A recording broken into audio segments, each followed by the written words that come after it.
Hello. டே தம்பி, வாடா cricket விளையாட போலாம். அண்ணே, மாமியார் வீட்டுல கறி விருந்துண்ணே. என்னால வர முடியாது. எது? மாமியார் வீடா? உனக்கு எப்படா கல்யாணம் ஆச்சு? அண்ணே, வீட்டுல திடீர்னு கல்யாணம் பண்ணி வச்சுட்டாங்கண்ணே. சாரிண்ணே, சிம்பிளா பண்றதுனால யாரையும் கூப்பிட முடியல. சர்வா சர்வா, நல்லா இருந்தீனா சரிடா. என்னங்கடா இது? நானும் தான் 34 வருஷமா இருக்கேன். எனக்கெல்லாம் திடீர்னு வயிறு வலி, வயிற்றால போறது மட்டும்தான் நடக்குது.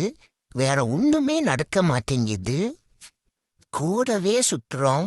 கல்யாணம்னு ஒரு பேச்சு கூட சொல்லல. கல்யாணம் ஆகாம மொட்டை பையனா இருந்தா மனுஷனா கூட மதிக்க மாட்டேங்கிறானுங்க. இருங்கடா, நானும் கல்யாணம் பண்ணி காமிக்கிறேன். 15,000 சம்பளத்துக்கு பொண்ணையா வந்துடுவான்.